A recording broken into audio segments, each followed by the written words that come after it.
सहनाववतु सहनौ भुनक्तु सह वीर्यं करवावहै तेजस्विनावधीतमस्तु मा विद्विषावहै।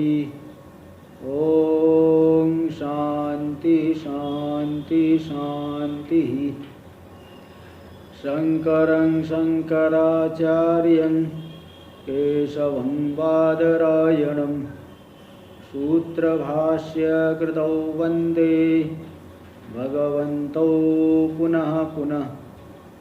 ईश्वरो गुरुरात्मेति मूर्तिभेदविभागिने व्योमवद्व्याप्तदेहाय दक्षिणामूर्तये नमः। ओम शांति शांति शांति। कृष्ण यजुर्वेद की कठोपनिषद के प्रथम अध्याय की तृतीय वल्ली में हम लोग यहाँ पे विचार करना आरंभ किए हैं।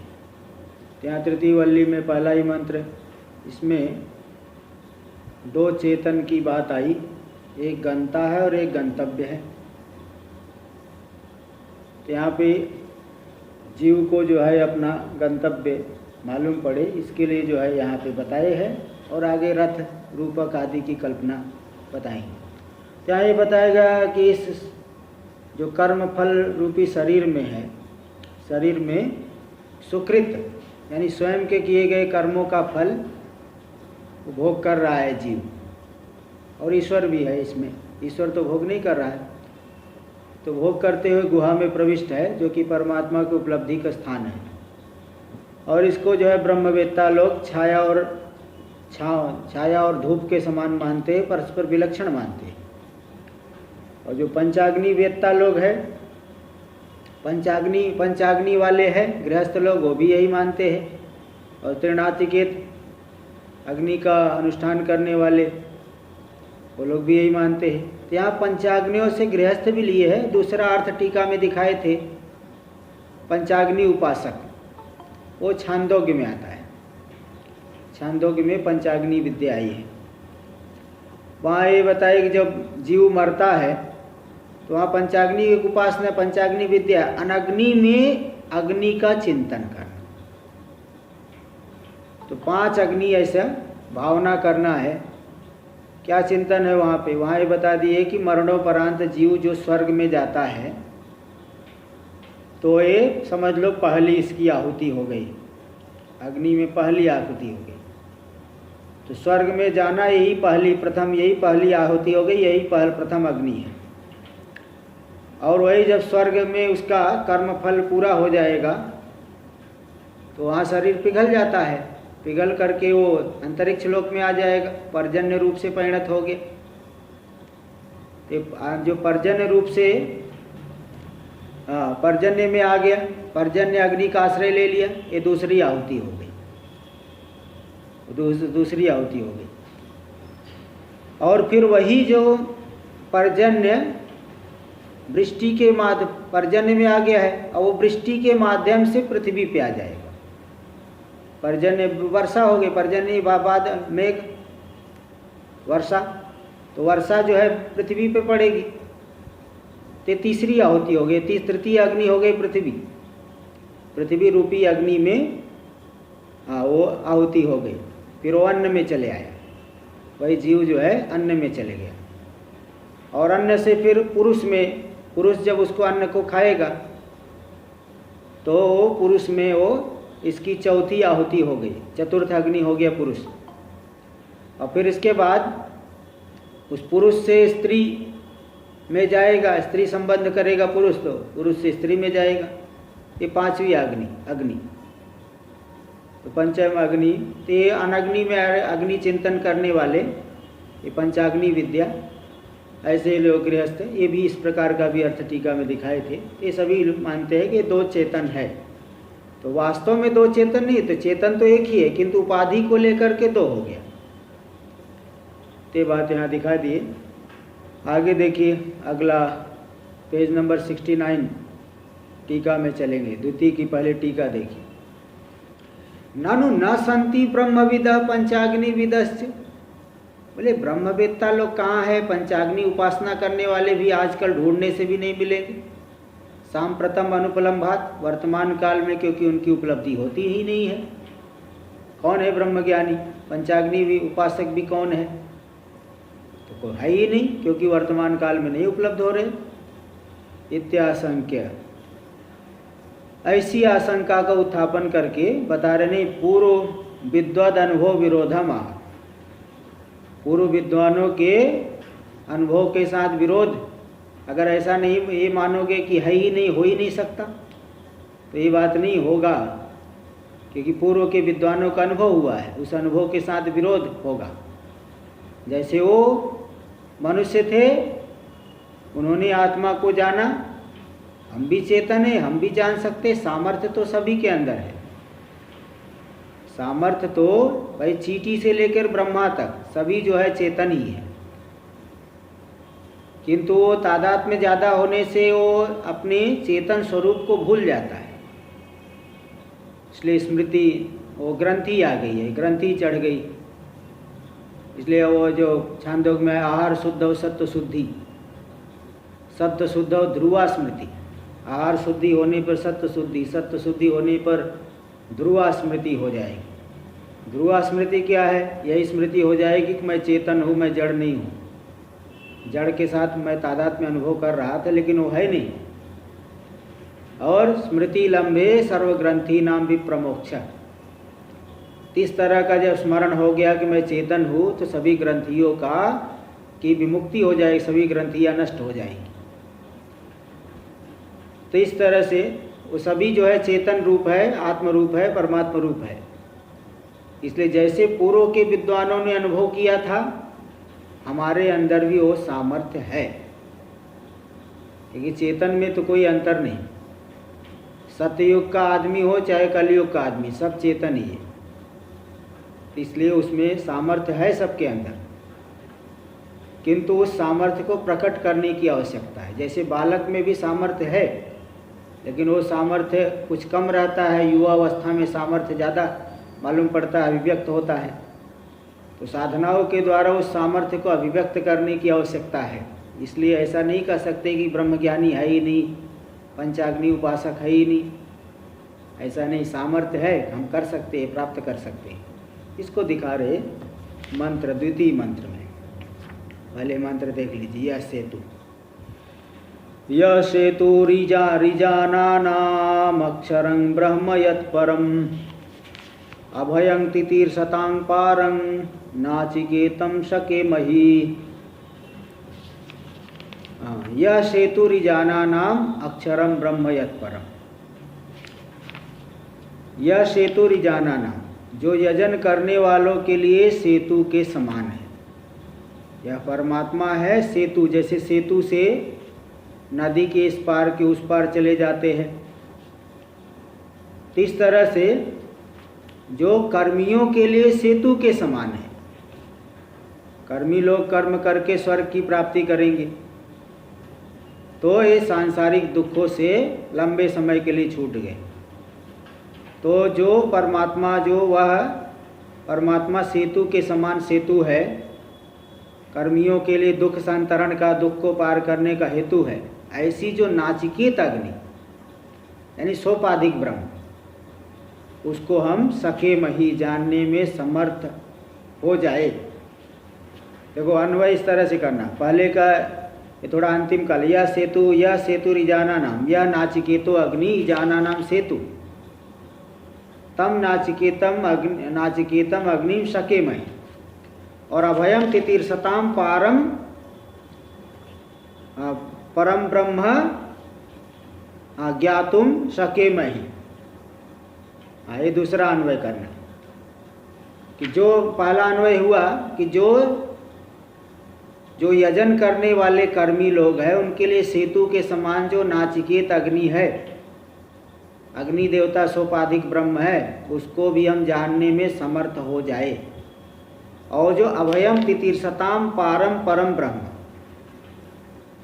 अभय को जो पारम तितीर्षताम, जो पार जाना चाहते हैं, संसार के पार होना चाहते हैं, तो संसार का पार जो परब्रह्म है उसको भी हम जानने में समर्थ होवे। तो दोनों में मतलब दोनों को, परब्रह्म और अपर ब्रह्म दोनों को यहाँ बता दिए। भाई कर्म मार्ग लेंगे नाचिकेत तो अपर ब्रह्म की प्राप्ति करेंगे, और अगर हम आत्मसाध वेदांत साधना करेंगे तो परब्रह्म की प्राप्ति करेंगे। तो दोनों जो है दो प्रकार के यहाँ पे ये बता दिए। देख लीजिए भाष्य में आ जाएगा, भाष्य में आएगा। भाष्य में भी देखिए, यह सेतु रिव सेतु, जो वास्तव में सेतु तो नहीं किंतु सेतु के समान सेतु, जैसे सेतु होता है इस पार से उस पार चले जाते हैं। किनके लिए सेतु है? ईजाना नाम, यज धातु से ईजान बन जाता है सानच प्रत्यय करके, कानच कान लिटा कानजवा, यजन करने वालों के लिए। यजमाना नाम, जो यजन करने वाले यजमान लोग हैं, कर्मिणाम कर्मी लोग, कर्म करने वाले लोग हैं, उनके लिए सेतु के समान सेतु है। क्यों बोले सेतु कैसे कह दिए? बोले दुख संतरणार्थत्वात्, वह परमात्मा दुख को संतरण करने वाला, दुख को पार करा देने वाला है, इसलिए वह सेतु के समान है। ऐसी जो नाचिकेत अग्नि रूपी सोपाधिक ब्रह्म है, तो नाचिकेत परमात्मा ही नाचे अग्नि रूप से व्यवस्थित है, तो नाचिकेत अग्नि रूपी जो है, तम वयम ज्ञातुम चेतुम च सकेमहि शक्नुवन्तः, उस अग्नि का हम जानने में समर्थ होए और उसका चयन करके अनुष्ठान करने, चयन करने में भी समर्थ होवे, अनुष्ठान करने में हम समर्थ हो जाए। इस तरह से यो कह दिए। और दूसरा है किंच यच्च अभयम भय शून्यम संसारस्य पारम तितीर्षताम। दूसरा जो है इसके अतिरिक्त जो अभय रूप है, भय से शून्य है, जिसको कौन पाना चाहते? संसार को पार करने की इच्छा वाले। संसार से पारम तितीर्षताम तर्तुम इच्छताम, संसार को पार करने की इच्छा वाले जो ब्रह्मविदाम, जो ब्रह्म ज्ञानी लोग हैं, जिज्ञासु लोग हैं, उनके लिए जो परम आश्रय है, जो भय से शून्य अभय तत्व है। यत् परम आश्रयम अक्षरम आत्माख्यम ब्रह्म, परम आश्रय जो अक्षर ब्रह्म है, आत्मसंज्ञक, वही सभी शरीरों में है, सभी जीव भाव से भी वही आ गया, वास्तव में तो जीव भाव से रहित है। तो तच्च, ऐसा जो ब्रह्म है, तच्च ज्ञातुम सकेमहि शक्नुवन्तः, उसको भी हम लोग जानने में समर्थ होवे। परापरे ब्रह्मणि। अच्छा अब टीका में देख लीजिए, एक पंक्ति टीका में, वो जो शंका किए थे कि कोई ज्ञानी है ही नहीं, तो देखो इसका समाधान टीकाकार जो है स्पष्ट रूप से, भाष्य में मंत्र में तो नहीं मालूम पड़ा, भाष्य में भी उतना नहीं, लेकिन टीकाकार वो उस बात को, गूढ़ भाष्य बहुत गूढ़ है, उसको टीकाकार स्पष्ट कर रहे हैं। बहुत प्रसन्न गंभीर भाष्य होता है, इसलिए भाष्य के भी अभिप्राय को टीकाकार स्पष्ट कर रहे हैं। पूर्वेशाम यद्यपि ब्रह्मवित्वादि संभवति, पूर्व के ज्ञानियों में, पूर्व के जो जिज्ञासु लोग वो ब्रह्म ज्ञानी हुए, उनमें ब्रह्मवित्वादि ब्रह्म ज्ञान आदि संभव है, क्योंकि प्रभाव अतिशयत उनके अंदर अतिशय प्रभाव है, तपस्या उन्होंने बहुत किया है, साधना बहुत ज़्यादा किए हैं, उनका अंतःकरण शुद्ध हो गया, इसलिए वो ज्ञान लिए। तथापि नाधुनिका, फिर इसलिए वर्तमान वाले तो हो ही नहीं सकता, जान नहीं पाएंगे। तथापि नाधुनिका नाम अल्प प्रज्ञा नाम संभवती, इसलिए पूर्व पक्षी कह रहा है, इसलिए आधुनिक जो अल्प प्रज्ञा वाले लोग हैं उनमें तो संभव नहीं है, उन्हें ज्ञान नहीं कैसे होगा। इत्याशंक्य, ऐसी आशंका का उत्थापन करके बता रहे कि नहीं, चेतनत्वा स्वाभाविकी ज्ञातृत्व योग्यता अस्ति। चेतन, पहले वो भी चेतन थे, ये भी चेतन, ऐसा नहीं पहले वाले चेतन थे अब वाले जड़ हो गए।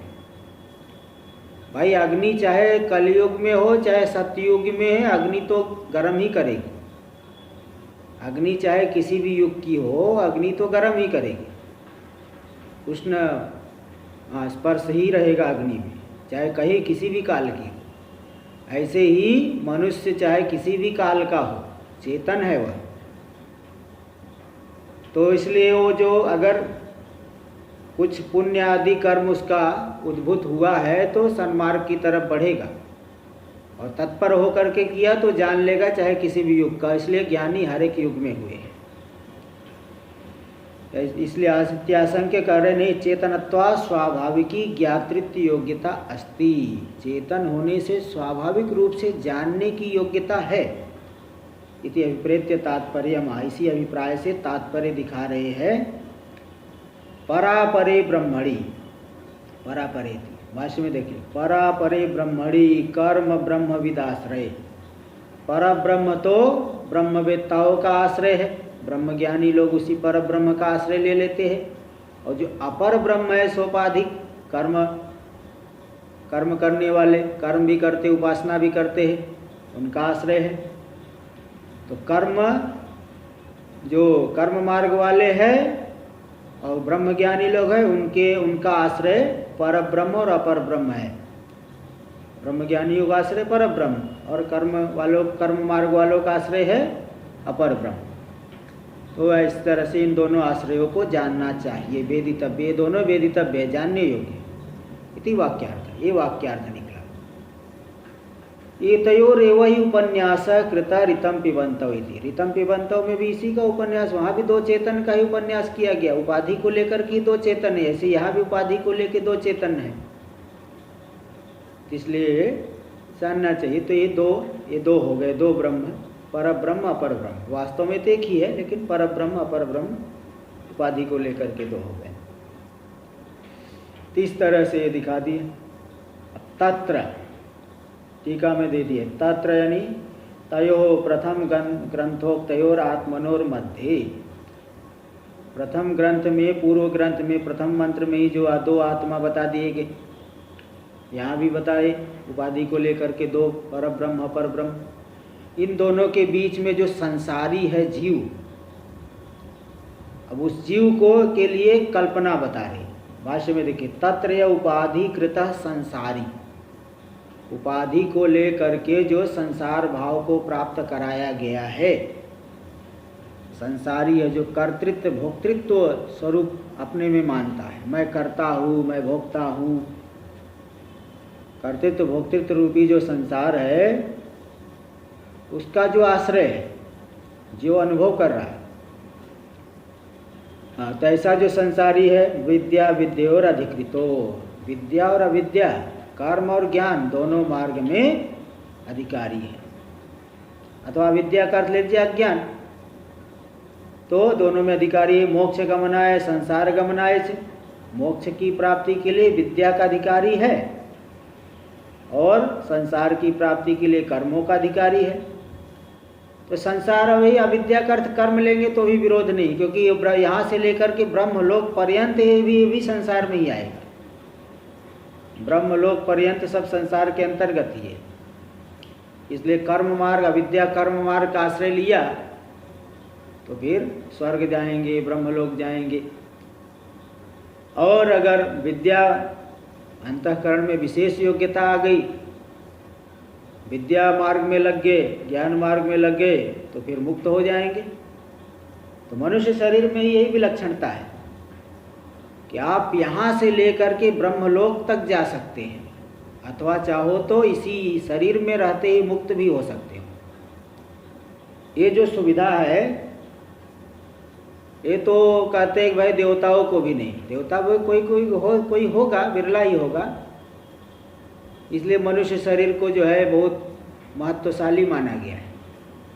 मनुष्य शरीर में चाहे तो अगर निषिद्ध कर्म करके नीचे से नीचे की योनि भाव की प्राप्ति कर सकता है, और चाहे तो ब्रह्मलोक तक जा सकता है। और हर प्रकार की कामना हट गई तो इसी शरीर में रहते ही हुए मुक्त ही भी हो सकता है। ये विलक्षण है, मनुष्य शरीर में यही विलक्षणता आ गई। इसलिए हाँ जी,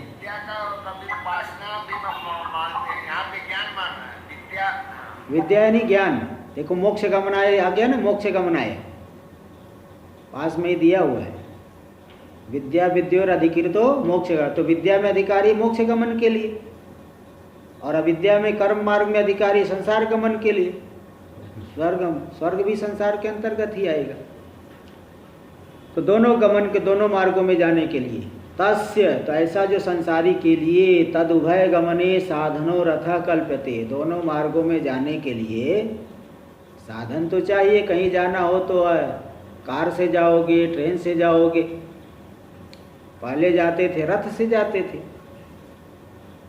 तो इस दोनों मार्गों में जाने के लिए साधन क्या है? रथ। उस रथ की कल्पना की जा रही, किस रथ से आप वहाँ तक पहुँच सकते हो। मुक्त भी हो सकते हो, अथवा संसार में ही घूमते रहोगे। कोई आदमी, जैसे कोई ऐसा है, उसके पिताजी बहुत कमा के रखे है, तो बहुत अच्छी गाड़ी है, गाड़ी लेके घूमते रहता है वही, कभी इस नगर में गया, कभी उधर गया, फिर घूम घाम के आ गया। ऐसे ही मनुष्य शरीर रूपी रथ है। अब चाहे तो मुक्त भी हो जाओ, और चाहे तो जो है घूमते ही रहो, क्या है। इसलिए दोनों मार्गों में जाने के लिए साधन है रथ। उस रथ की कल्पना यहाँ की जा रही। अब देखिए बता रहे मंत्र, तृतीय मंत्र, कौन सा रथ है ना। अब ये सब कल्पना तृतीय मंत्र में, तृतीय मंत्र उच्चारण किया। आत्मानं रथिनं विद्धि शरीरं रथमेव तु, बुद्धिं तु सारथिं विद्धि मनः प्रग्रहमेव च। आत्मानं रथिनं विद्धि, आत्मा जो जीवात्मा है। देखो सबसे पहले ये बात क्लियर हो जाए कि रथ में गमन करना है तो केवल रथ नहीं बल्कि घोड़े भी चाहिए। भले चाहे घोड़ा भले उधार मांग के लाओ, लेकिन चाहिए। तो घोड़ा भी होना चाहिए। हमारे पास तो यहाँ तो उधार मांगने की जरूरत, हमारे पास स्वयं ही है। तो रथ भी होना चाहिए, घोड़ा भी होना चाहिए, और सारथी भी होना चाहिए। और घोड़ा हो, रथ हो, सारथी हो, लेकिन घोड़े का और रथ का संबंध जोड़ने वाला एक लगाम जो है नहीं हो। रास्ते में जा रहे हो, घोड़ा जो है रथ खींच के लेके जा रहा है, लगाम से कंट्रोल नहीं कर रहा है, तो घोड़ों को अगर हरी हरी घास दिख जाए तो रथ को ले करके वो रोड से नीचे उतर जाए। कोई खड्डा खुड्डा है तो खड्डे में ही गिरा देंगे, भाई उनको घास खाना है। तो इसलिए उस घोड़े को कंट्रोल में करने के लिए लगाम से जो है, जैसे गाड़ी चलाना स्टीयरिंग जो है होनी चाहिए। स्टीयरिंग ठीक नहीं है तो फिर नहीं जाए, स्टीयरिंग जाम हो गया तो एक्सीडेंट हो जाएगा। ऐसे ही लगाम जो है अगर घोड़े से जुड़ा हुआ है ठीक ठाक, तो घोड़े को कंट्रोल में करके सही जगह पे ले जा सकते हैं। नहीं तो निश्चित है कि घोड़ा वो घास की तरफ खींच के ले जाएगा, और घास चाहे गड्ढे में है तो गड्ढे में ही गिरा देगा। इसलिए रथ होना चाहिए, रथी होना चाहिए, रथ होना चाहिए, सारथी होना चाहिए, लगाम होनी चाहिए। ये सब तो है, लेकिन अगर रास्ता ठीक नहीं, खड्डा खुड्डा है तो परेशान हो जाओगे। रास्ता भी ठीक होना चाहिए। तो इस तरह से कहीं जाना हो तो गंतव्य तक जाने के लिए ये सब चीज़ें होनी चाहिए। तो यहाँ अध्यात्म में देखो बता रहे रथी कौन है। रथी मतलब रथ का स्वामी, रथ का मालिक कौन है? आत्मा, यानी जीवात्मा। जीवात्मा हो गया रथी। आत्मानं रथिनं विद्धि त्वम आत्मानं रथिनं विद्धि, तुम इस जीवात्मा को ही रथ का स्वामी जान लो। और शरीरं रथमेव तु, और रथ कौन है? ये शरीर ही रथ है। ये शरीर परमात्मा ने ऐसा दे दिया है कि यहाँ से चाहे ब्रह्मलोक तक जाओ, चाहे मुक्त ही हो जाओ। ये शरीर रूपी रथ इस संसार यात्रा का निर्वहन करने के लिए परमात्मा ने दिया है। बड़ा विलक्षण शरीर है मनुष्य का। तो शरीरम रथमेव तु, शरीर ही रथ हो गया।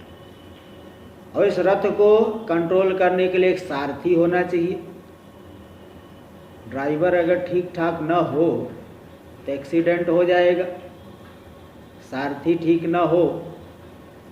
अब कर्ण का जो सारथी थे शल्य जी, वो कर्ण को ही परेशान कर दिए। सारथी ठीक न हो तो रथी को मरवा देता है। ड्राइवर जो है मनमाना चलने लगा तो मालिक जो है क्या करेगा। इसलिए मालिक को चाहिए कि ड्राइवर को कंट्रोल में रखे, सारथी को कंट्रोल में रखे। सारथी कौन है? बुद्धि। बुद्धिं तो सारथिं विद्धि, इस बुद्धि को ही सारथी जानो। और सारथी और घोड़ों के बीच में संबंध के लिए लगाम होनी चाहिए। सारथी लगाम के माध्यम से घोड़ों को कंट्रोल में करेगा, नियंत्रण में करेगा। तो मन प्रग्रह में वचन, मन है प्रग्रह, लगाम, जिस रस्सी से घोड़े को बांधा रहता है, कंट्रोल करता है। तो मन रूपी लगाम, मन ही लगाम है। स्टेयरिंग समझ लीजिए, जैसे गाड़ी में स्टेयरिंग होता है, ये मन हो गया लगाम। और घोड़े कौन है भाई? घोड़े बताएंगे अगले श्लोक में, अगले मंत्र में। इंद्रिया ही घोड़े है। हाँ, वही ब्रेक समझ लीजिए, आप ब्रेक ही मान लीजिए। नहीं, उसी से मतलब ऐसे ऐसे करेंगे ना, वो तो इसी तरह से खींचते हैं। हाँ, दोनों समझ लेते हैं, ठीक है। हाँ, भाई टायर ये सब समझ लीजिए, इंद्रिया ऐसे ही वैसे प्रकार। तो इंद्रिया घोड़े है और रास्ता जो है विषय रूपी रास्ते में चलेंगे। विषय रूपी रास्ते में इस शरीर रूपी रथ को खींच के ले जा रही है। तो इस तरह से ये सब, अब इसमें दो दो प्रकार के सब आ जाएंगे, अच्छे और बुरे। अब रथी, अगर जो रथ का स्वामी है, मालिक, जैसे कोई गाड़ी में गाड़ी का स्वामी है, वो शराब पी करके पीछे की सीट पे लेट गया, तो जो ड्राइवर चलाने वाला है वो मनमाना जो है ले जाता है, कहीं भी ले जाए, कहीं भी रोक देगा। ये बुरा वाला हुआ। और अच्छा वाला सा जो रहेगा रथी, एकदम सावधान होकर बैठा रहे, देखते रहेगा। वो बोले भाई जो ज़्यादा तेज़ चला रहा है, ज़्यादा तेज़ क्यों चला रहा है? ज़्यादा धीमा भी नहीं चलाना चाहिए, नहीं तो वो पहुँचेगा भी नहीं। एक बार क्या हुआ कि यहाँ से जा रहा था मुजफ्फरनगर, तो मुजफ्फरनगर वो जो गाड़ी चलाने वाला लड़का था, वो थोड़ा बहुत धीमा चला रहा था। तो हमने कहा भाई रात के जो है 10 बजने वाले हैं, 8-9 बजने वाले हैं, ज़रा थोड़ा सा 60 की स्पीड तो ले लो, कम से कम पूरा रोड खाली है। अब उसको इतना गुस्सा आया उस लड़के को हमारे ऊपर, इतना वो 100 की स्पीड से भगाने लगा। वो शहर के बीच में भी वो 100 की स्पीड से भगा रहा है। वो एकदम नाराज़ हो गया। तो ऐसे ही अगर रथ का स्वामी जो है, अगर सारथी गड़बड़ करने लग जाए, कहीं भी टक्कर मार देगा वो तो। इसीलिए वो जो है उसको कंट्रोल करना पड़ेगा। तो हाँ, बता दिए ना, शरीरम रथ में हो तो मतलब दो दो प्रकार के बता रहा हूँ सब। जो रथ का स्वामी भी अच्छा भी है, बुरा भी। अच्छा वाला है तो एकदम सावधान होके देखेगा, कंट्रोल करेगा। बुरा वाला शराब पी के सो गया, ड्राइवर कुछ भी करेगा। और रथ भी देखिए, अच्छा भी हो सकता है, खराब भी हो सकता है। रथ पुराना है, खटारा हो गया है, कुछ भी हो जाएगा। और अच्छा है तो ले जाएगा सही। और सारथी अगर ठीक है, सावधान है, सही ले जाएगा। अगर सारथी गड़बड़ है, बुद्धि, तो गलत जगह पे, सही जगह पे नहीं ले जाके गलत जगह ले जाएगा। इसी प्रकार मन रूपी लगाम ठीक है तो घोड़ों को घोड़े कंट्रोल में रहेंगे। मन रूपी लगाम अगर गड़बड़ है तो फिर कंट्रोल नहीं कर पाओगे। इंद्रियां भी नियंत्रित है तो फिर उधर उधर बहकेंगी नहीं इंद्रिय रूपी घोड़े। और अगर नियंत्रित नहीं है तो घोड़ा घास खाने जाएगा, इंद्रियां जो है विषयों में घूमते रहेंगी, जो कि विषय वासनाओं को ही प्रकट करेंगे। इस तरह से दो दो कैटेगरी ये सब दिखाएंगे आगे, अगले मंत्रों में आ जाएगा।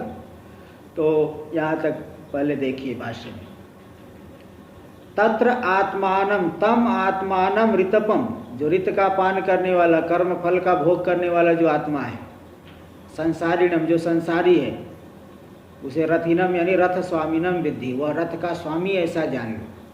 यही है रथ का स्वामी। विलक्षण रथ परमात्मा ने दिया है, शरीर रूपी रथ। वो चाहे तो ब्रह्मलोक तक चले जाओ अथवा मुक्त हो जाओ। इस रथ का स्वामी है जीवात्मा। भाई सब लोग अपने अपने रथ के स्वामी है ना, ऐसा नहीं समझना केवल कुछ लोग हैं, सभी लोग अपने अपने रथ के स्वामी हैं। तो विद्धि मतलब जानिए, ऐसा जान लो। और रथ कौन है? शरीरम रथमेव तू, शरीर ही तो, शरीर तो रथ है, रथ। क्यों? बोले शरीर को रथ कैसे कह दिए?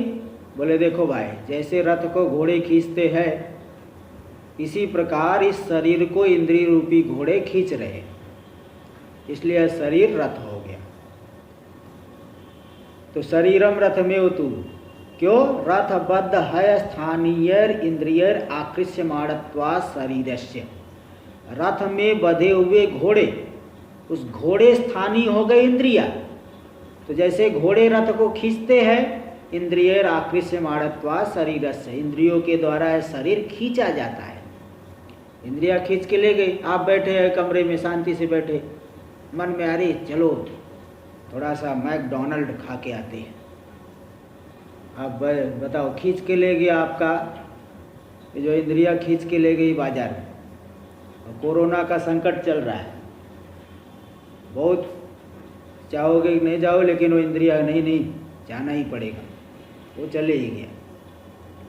तो इस तरह से इंद्रिया खींच के ले जाती है, इसलिए शरीर रथ स्थानीय हो गया। और बुद्धि है सारथी, इस रथ को चलाने वाला।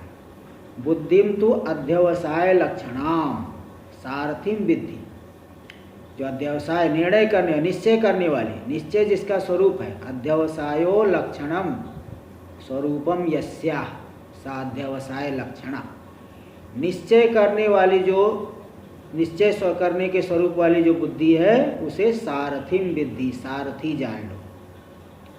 क्यों? क्योंकि बुद्धि नेत्री प्रधानत्वा शरीर से। देखो जैसे रथ में ड्राइवर जो है सारथी की प्रधानता होती है, गाड़ी में ड्राइवर की प्रधानता है। ड्राइवर जो है सही रहना चाहिए तो सही ले जाएगा। ऐसे ही बुद्धि रूपी जो नेता ले जाने वाला है, उसकी प्रधानता वाला शरीर है। बुद्धि अगर बुद्धि नाशात प्रणश्यति, गीता में कह दी, बुद्धि नष्ट हो गया तो इसका भी नाश हो जाएगा। इसलिए बुद्धि रूपी नेता की प्रधानता वाला यह शरीर है। इस तरह से तो बुद्धि को सारथी जान लो, बुद्धि सारथी स्थानीय हो गई। सारथी नेत्री प्रधानायु रथ है, सारथी रूपी जो नेता, उसकी प्रधानता जैसे रथ में है, उसकी प्रधानता वाला जैसे रथ होता है, इसी प्रकार बुद्धि की प्रधानता वाला शरीर है, इसलिए बुद्धि हो गया सारथी। सर्वम ही देहगतम कार्यम बुद्धि कर्तव्य में वो प्रायण, शरीर में जितने भी कार्य है वो बुद्धि के द्वारा कर्तव्य है प्राय करके। इसलिए बुद्धि को कहीं कहीं मंत्री भी कह दिया गया है। जैसे कोई राजा है, राजा जो है कुछ करना कराना होगा तो सीधे मंत्री को बोलेगा। इसी प्रकार जीवात्मा की जो बुद्धि है मंत्री स्थानीय निर्णय करती है ना, तो शरीर में जितने भी कार्य करना है सब बुद्धि के द्वारा ही कर्तव्य होता है। बुद्धि अच्छे बुरे का निर्णय करके यहाँ जाना है कहाँ नहीं जाना है, तो प्रायः करके, प्रायः इसलिए देते कहीं कहीं मन से भी कभी कभी गलत संकल्प ले लेता है, गलत फिर निश्चय कर लेता है ना। विषयाणाम इंद्रियाणाम ही चरताम यन्मनोनुविधीयते तदस्य हरति प्रज्ञाम बुद्धिर्नावमिवाम्भसि। जैसे जो है जोर से हवा चल रही है तो नौका जो है इधर से उधर चली जाती है, ऐसे ही जो है इंद्रियों के चलने पर मन अगर उनका अनुसरण करने लग गया तो फिर इधर से उधर उसकी बुद्धि भी मारी जाती है। इसलिए ये बता दिए कि प्रायः करके बुद्धि के द्वारा ही देहगत कार्य और बुद्धि के द्वारा ही कर्तव्य होता है। मन संकल्प, मन को क्या लोगे, मन की को किस स्थान पे रखा जाए? बोले मन है लगाम स्थानी। बुद्धि जो है इंद्रिय रूपी घोड़ों को सीधे सीधे कंट्रोल नहीं करेगी, ये मन के माध्यम से कंट्रोल करेगी। जैसे सारथी घोड़ों को सीधे कंट्रोल नहीं करता, लगाम के माध्यम से कंट्रोल करता है, तो बुद्धि भी मन के माध्यम से इंद्रियों को नियंत्रित करेगी। इसलिए मन हो गया लगाम स्थानी। मन संकल्प विकल्प आदि लक्षण प्रग्रहम के रसनाम विद, रसना लगाम रस्सी, उस रस्सी स्थानी जाए। बोले ऐसा कैसे कह रहे? बोले देखिए भाई, मनसा ही प्रगृहीतानि श्रोत्रादीनि करणानि प्रवर्तन्ते। मन के द्वारा प्रकृष्ट रूप से ग्रहण की गई इंद्रिया, मन के द्वारा नियंत्रित की गई श्रोत्र आदि इंद्रिया वो प्रवृत्त होती है, सही विषय में जाती है। रसनया यो अश्वा, जैसे रसना लगाम के द्वारा घोड़े जो है मार्ग में सही मार्ग पे चलते हैं, इसलिए मन हो गया लगाम स्थानी। फिर कहे भाई घोड़े कौन है और रास्ता कौन से रास्ते पे चलना है, यहाँ का रास्ता क्या है अध्यात्म में? अब इन दोनों चीज़ों को बताएंगे। चतुर्थ मंत्र देख लीजिए। इंद्रियाणि हयानाहुर विषयांस्तेषु गोचरान् आत्मेन्द्रिय मनोयुक्तं भोक्तेत्याहुर्मनीषिणः। इंद्रियाणि हयानाहुर, मनीषी लोग, विद्वान लोग, बुद्धिमान लोग इंद्रियों को घोड़ा कहते हैं। इंद्रिया जैसे घोड़े रथ को खींच के ले जाते हैं, इंद्रिया इस शरीर को खींच के ले जा रही। इंद्रियों में भी 10 इंद्रिया लेना, 5 कर्म इंद्रिय, 5 ज्ञान इंद्रिय। तो जो है ये घोड़े हैं, यही खींच के जो है ले जा रहे शरीर को। किस रास्ते पे ले जाते? विषयांश तेसु गोचरान, उन घोड़ों के लिए विषय ही गोचर है, मार्ग है, गोचर नहीं मार्ग, मार्गान, विषय रूप, विषयान गोचरान, विषय रूपी ये जो है मार्ग में इंद्रिय रूपी घोड़े खींच के ले जाए, इसलिए विषयों को तो तुम मार्ग जान। फिर भोक्ता कौन है? भोक्ता जो है आत्मा कैसे बनेगा? आत्मा तो शुद्ध बुद्ध मुक्त है, तो सुख दुख का अनुभव कैसे करेगा? भोक्ता कैसे बनेगा? तो बोले नहीं, आत्मा शुद्ध बुद्ध मुक्त तो है, कौन मना कर रहा है, लेकिन वही आत्मा जब शरीर से जुड़ गया, इंद्रिय से जुड़ गया, मन से जुड़ गया, मैं मेरा करने लग गया, तो वही भोक्ता हो गया। आत्मेन्द्रिय मनोयुक्तम भोक्तेत्याहुर मनीषिणः। आत्मा से अर्थ लेना शरीर, शरीर इंद्रिय और मन से जुड़ करके वही जीवात्मा क्या हो जाता है? भोक्ता हो जाता है। ऐसा मनीषी लोग कहते हैं, विद्वान लोग कहते हैं। गीता में भी आगे अधिष्ठानम तथा कर्ता करणम च पृथक विधम विविधास्य पृथक चेष्टा दैवम चैवात्र पंचमम। अधिष्ठान शरीर, कर्ता जो विज्ञानमय कोश, नाना प्रकार की इंद्रियां, उनकी नाना प्रकार की चेष्टाएं और देवताओं का अनुग्रह, इनके ये पांचों मिल करके क्रिया का निष्पादन करती है, उससे सुख दुख होता है। तो वही जो जीवात्मा है शुद्ध तो शुद्ध बुद्ध मुक्त है, किंतु शरीर इंद्रिय मन इन सभी से जुड़ गया तो भोक्ता हो गया, भोग का अनुभव, सुख दुख का अनुभव करने वाला हो गया। इस तरह से। हाँ जी बोलिए। मन को इंद्रिय नहीं मानेंगे। अरे मन इंद्रिय है लेकिन अंतर इंद्रिय है ना, थोड़ा अंतर आ गया, लगाम स्थानीय हो गया। अरे आदमी में कोई मैनेजर होता है, कोई नौकर नहीं होता है क्या? भाई आप बड़े साहब थे और आपके नीचे बहुत काम करने वाले थे, तो इसमें भी तो अंतर आ जाता है, ऐसी क्या बात है? चलिए देखिए भाष्य में। इंद्रियाणि, इंद्रियाणि चक्षुरादीनि हयानाहु, हयान घोड़े, हय मानी घोड़े। तो चक्षुर आदि जो इंद्रिया है इनको घोड़ा कहते हैं। कौन कहते हैं? विद्वान लोग, रथ कल्पना कुशला, जो रथ रूपी रूपक की कल्पना करते हैं, जो लोग कहते देखो भाई शरीर ही रथ है, तो रथ की कल्पना करने में जो कुशल विद्वान लोग इंद्रियों को ही घोड़ा कह देते हैं। बोले इंद्रियों को घोड़ा कैसे कह दिए? बोले शरीर रथाकर्षण सामान्यात, शरीर रूपी रथ को खींचना रूपी समानता होने से। जैसे घोड़े रथ को खींचते हैं, ऐसे इंद्रियां शरीर रूपी रथ को खींच रही, इसलिए इंद्रियों को ही रथ एक घोड़ा कह दिए विद्वान लोग। तेषु इंद्रियेषु हयत्वेन परिकल्पितेषु, जैसे वे इंद्रियां घोड़े रूप से परिकल्पित हुई है, तो किस मार्ग पे चलेगी?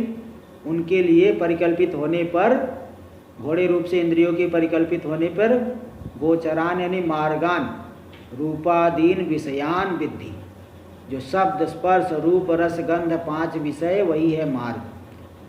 क्योंकि एक घोड़े ऐसे है कि कोई रोड पे नहीं चलते हैं, ये लोग विषय रूपी विषम मार्ग में चलने वाले घोड़े, इंद्रिय रूपी घोड़े विषय रूपी विषम मार्ग में चलते हैं, इसलिए विषयों को ही तुम मार्ग जान लो। और भोक्ता कौन है? संसरण करने वाला, सुख दुख का अनुभव करने वाला कौन है? बोल रहे आत्मेंद्रिय मनोयुक्तम, यानी शरीर इंद्रिय मनो भी सहितम संयुक्तम, शरीर इंद्रिय मन के द्वारा साथ जो जुड़ गया आत्मा, उसी आत्मा को ही भोक्ता ऐसा कहते हैं। संसारी, यही संसारी है, यही संसरण करने वाला, सुख दुख का अनुभव करने वाला।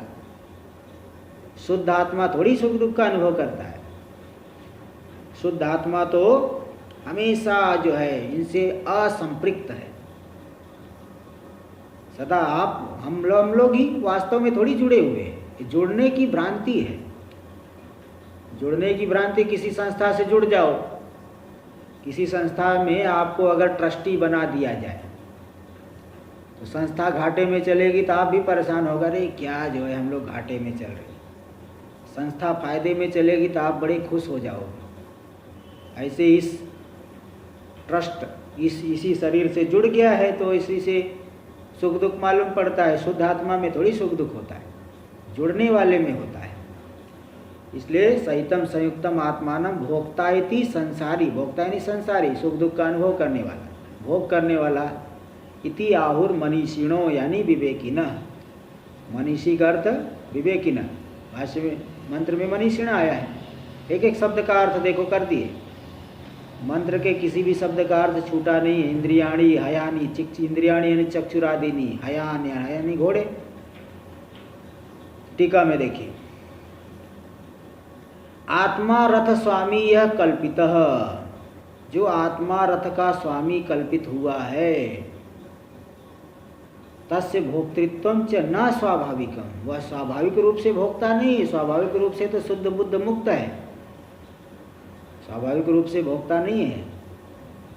क्योंकि भाई अगर स्वाभाविक रूप से भोक्ता होता फिर साधना करने की क्या जरूरत थी?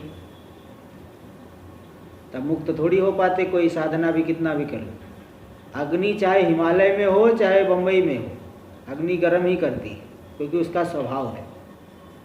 अब कोई सोचे कि मैं तपस्या करके अग्नि को ठंडी कर दूंगा, अग्नि कभी ठंडी होने वाली नहीं, चाहे कितनी भी साधना कर लो। तो जो जिसका स्वभाव है वह कभी छूटता नहीं है। अगर आत्मा का स्वभाव भोक्तृत्व होता, कर्तृत्व होता, तब तो मुक्ति कभी मिल ही नहीं पाती। लेकिन मुक्ति होती है, इसलिए मानना पड़ेगा भोक्तृत्व औपाधिक है, स्वभाव स्वाभाविक नहीं है। शरीर आदि के साथ जुड़ते हैं तब हम भोक्तृत्व का अनुभव सुखी दुखी होते हैं, शुद्ध रूप में नहीं। शरीर से जुड़ेंगे, कुछ करोगे, यह करोति सब भूंगते, जो करेगा वही भोग करेगा। क्रिया करेगा तो भोग करेगा, क्रिया नहीं करेगा तो किस बात का भोग? तो जो निष्क्रिय है, व्यापक है, उसमें कोई भोग नहीं। और जो अपने आप को सक्रिय मानता है, मैं इस क्रिया का करता हूँ, तो उसका फल का भी भोगता होगा।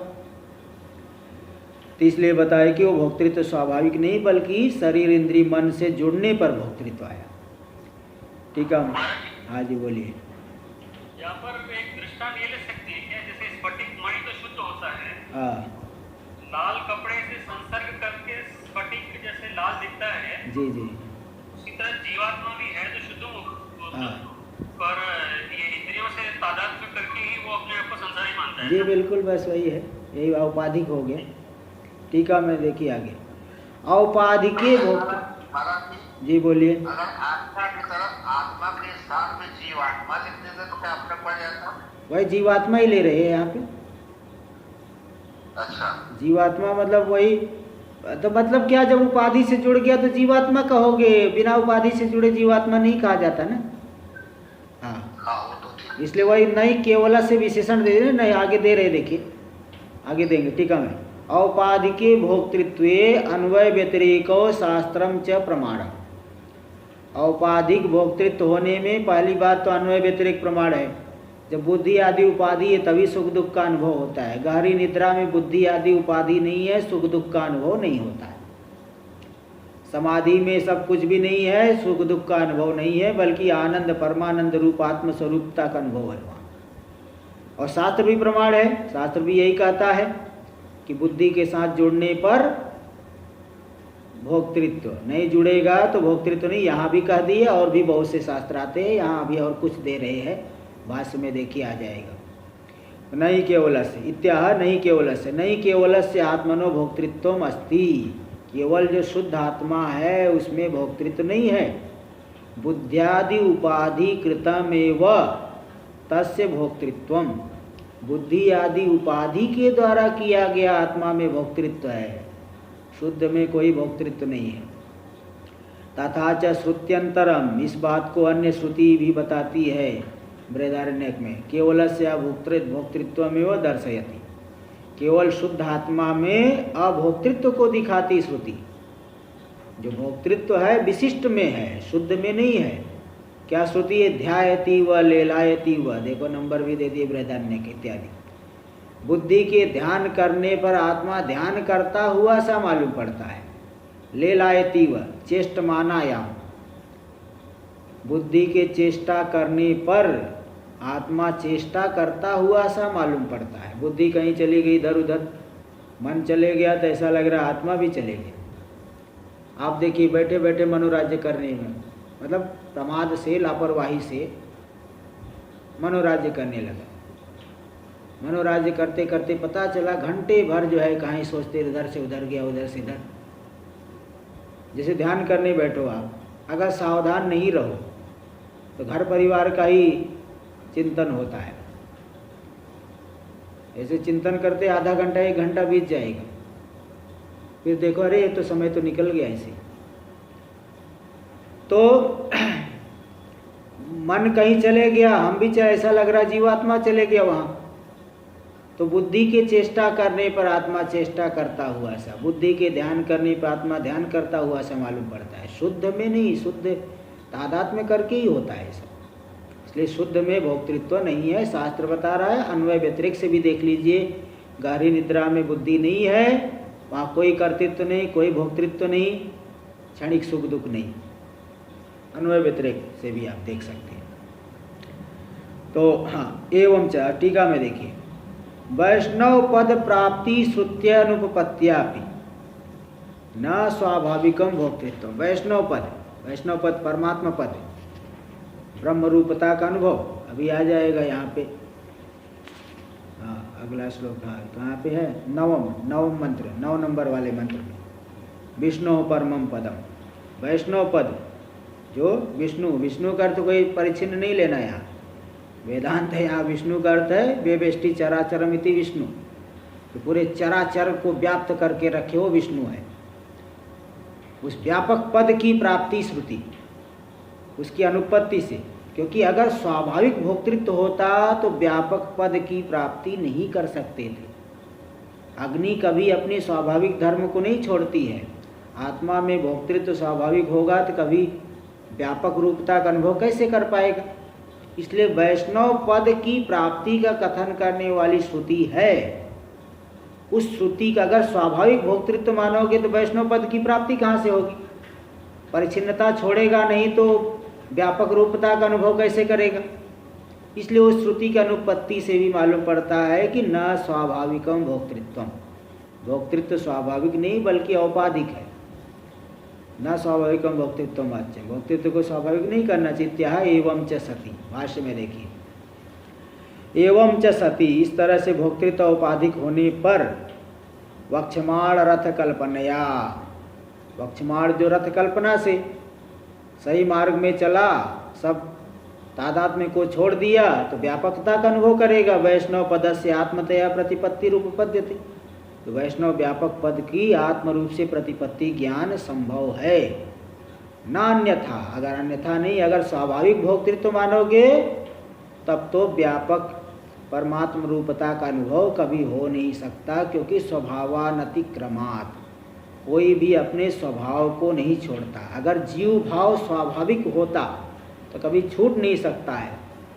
जैसे अग्नि की उष्णता कभी हट नहीं सकती है, ऐसे जीव भाव स्वाभाविक होता तो छूट नहीं सकता था, लेकिन ये स्वाभाविक नहीं है, इसलिए व्यापक पद की उपलब्धि संभव है इस रथ कल्पना के द्वारा। सही मार्ग पे चला रथ तो पहुंच जाओगे।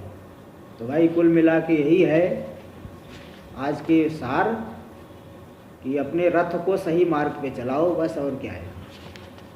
सही मार्ग पे रथ चलता रहे तो गंतव्य मिल जाएगा। आगे हम लोग कल करेंगे। ओम सहनाववतु सहनौ भुनक्तु सह वीर्यं करवावहै तेजस्विनावधीतमस्तु मा विद्विषावहै। ओम शांति शांति शांति। शंकरं शंकराचार्यं केशवं बादरायणं सूत्रभाष्यकृतौ वन्दे भगवन्तौ पुनः पुनः। ईश्वरो गुरुरात्मेति मूर्तिभेदविभागिने व्योमवद्व्याप्तदेहाय दक्षिणामूर्तये नमः। ओम शांति शांति शांति।